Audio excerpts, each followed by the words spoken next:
त्यांना बोलू दे. महाराज, खरं तर आपण कामकाजाच्या दर्जामध्ये कामकाजाच्या गुणवत्तेमध्ये सुधारणा व्हावी यासाठी अनेक निर्देश देतात. आत्ताही आपण दिला लवकरात लवकर म्हणजे अधिवेशन संपण्याच्या अगोदर. पण एका गोष्टीकडे मी आपलं लक्ष वेधू इच्छितो. खरं तर कधी कधी कायदा नियम किंवा बुद्धिमत्ता याचा उपयोग समाज हिताचे निर्णय घेण्यासाठी झाला पाहिजे, कामकाज थांबवण्यासाठी होता कामा नये. अध्यक्ष महाराज, आपण बदल केले. आज मंत्रालयात गेल्यावर पाट्यांचा साईज 2-2, 4-4 फुटाचा झाला. कारण आता आपण आईचं वडिलाचं नाव लिहितो.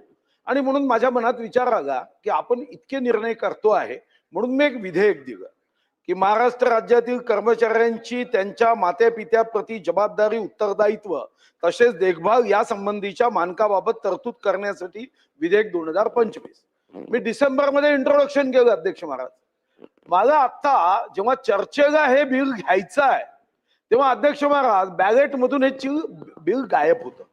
मी प्रश्न केला की माझं बिल गायब का आहे, तर राज्यपाल महोदयांना इंग्रजीमध्ये या बिलाची प्रत दिली नाही म्हणून बॅलेटमध्ये हे बिल येऊ शकत नाही.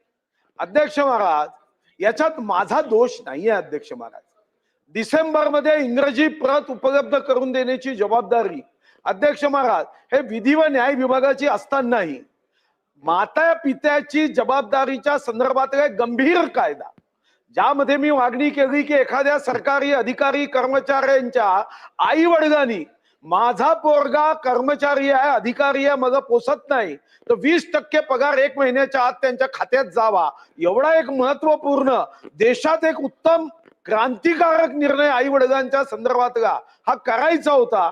आणि अध्यक्ष महाराज, या संदर्भामध्ये असा वेळ काढूपणा अध्यक्ष महाराज की डिसेंबर पासून इंग्रजी प्रत केली नाही हा माझा दोष नाही, आणि मी इंग्रजीमध्ये प्रत करणार नाही हा माझा निर्णय आहे. मी मराठीतच करेन. पण अध्यक्ष महाराज, मी इंग्रजीत प्रत करणार नाही आणि विधी व न्याय विभाग इंग्रजीत पाठवणार नाही म्हणून हजारो माता पिता अध्यक्ष महाराज या नियमाच्या संरक्षणापासून वंचित असणं म्हणजे बुद्धिमत्तेचा उपयोग हा अध्यक्ष महाराज समाजाप्रती आपल्या कर्तव्यापासून वंचित करणारा हा बुद्धिमत्तेचा उपयोग आहे, नियमाचा उपयोग आहे.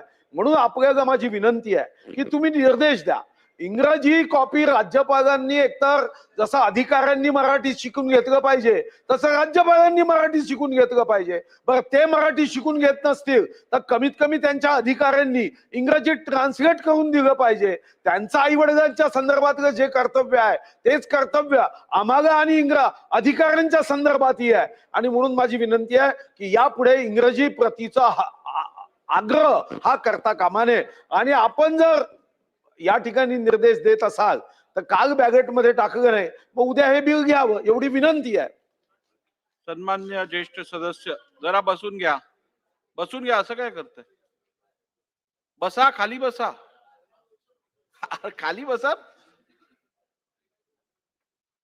सन्मान्य ज्येष्ठ सदस्य सुधीरभाऊ मुनगंटीवारांनी आज जो मुद्दा सभागृहात आणलाय, खरं तर राज्यपालांविषयी या सभागृहात त्यांना इंग्रजी वाचता येतं की नाही, त्यांना मराठी वाचता येतं की नाही या संदर्भात चर्चा करणंच अनुचित आहे असं माझं प्रामाणिक मत आहे.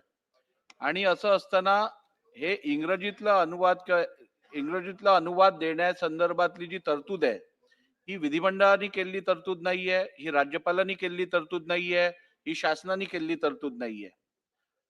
भारताचं संविधान अनुच्छेद 348(3) हे जर आपण वाचलं तर ही संविधानिक तरतूद आहे. 348(3) मध्ये स्पष्ट लिहिलेलं आहे, ज्या वेळेला एखादं बिल हे इंट्रोड्यूस केलं जातं किंवा कन्सिडरेशनसाठी येतं त्यावेळेला त्या बिलचं इंग्रजी रूपांतर देणं आवश्यक आहे. ही संविधानिक तरतूद आहे. त्यानंतर ज्या वेळेला ते सरकारी बिल असतं त्यावेळेला LNJD ची जबाबदारी असते की त्या संदर्भातलं ट्रान्सलेशन करून हे पुढे पाठवणं. पण ज्या वेळेला एखादं प्रायव्हेट मेंबर बिल टेबल होतं त्यावेळेला प्रायव्हेट मेंबर बिलचं ट्रान्सलेशन करायची जबाबदारी ही पूर्णपणे त्या सदस्याची असते. त्या अनुषंगाने मी माझ्या कार्यालयातनं माहिती घेतल्यानंतर मला असं सांगण्यात आलेलं आहे की आपल्याला या संदर्भातली माहिती दिली गेलेली आणि बॅलेटमधनं काढतानाही आपल्याला सांगितलेलं की आपण या संदर्भातलं इंग्लिश ट्रान्सलेशन, इंग्रजी ट्रान्सलेशन द्यावं, जेणेकरून आर्टिकल 348 सब क्लॉज 3 ची पूर्तता होईल आणि आपल्याला मग या मॅटर में प्रोसीड करता येईल. त्यामुळे सदर तरतूद ही राज्याच्या घटनेत कॉन्स्टिट्यूशन ऑफ इंडियामध्ये असल्यामुळे मला या सभागृहात त्या संदर्भात कोणताही बदल करता येणार नाही.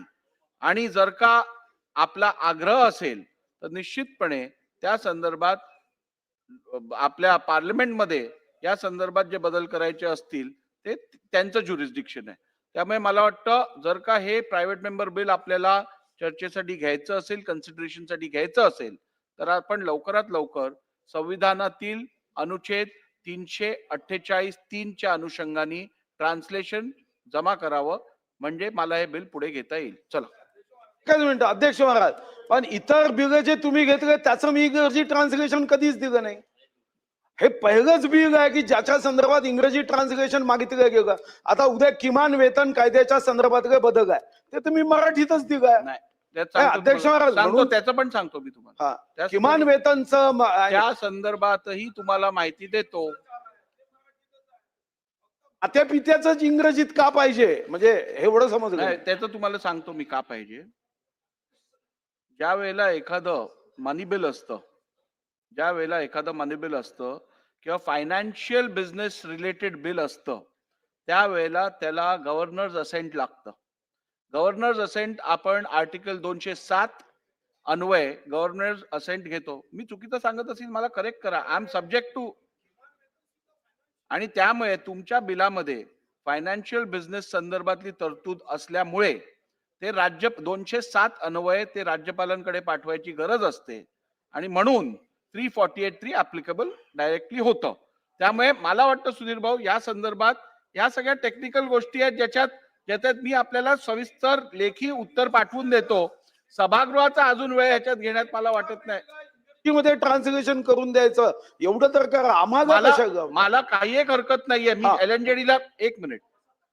पहिली गोष्ट म्हणजे ज्या वेळेला एखादं प्रायव्हेट मेंबर बिल असतं, प्रायव्हेट मेंबर बिलचा अर्थ काय की तुम्हाला तुमचं म्हणणं, तुम्हाला कायदा कसा असावा हे सांगायचं असतं. उद्या जर मी LNJD ला दिलं आणि LNJD ने ट्रान्सलेशन मध्ये जर का तुम्हाला जे सांगायचंय तसं न सांगता वेगळं काही त्याच्यात दिलं तर परत तुमची हरकत असणार. त्यामुळे यात सर्वात उचित हेच असेल की ज्याचा प्रायव्हेट मेंबर बिल असेल त्यांनी इंग्लिश अनुवाद द्यावा. त्यातून सुस्पष्टता येईल. सुधीर भाऊ, सुस्पष्ट येईल. चला. कुठली? हा, एक घोषणा होती. एक देतो अण्णा, देतो तुम्हाला.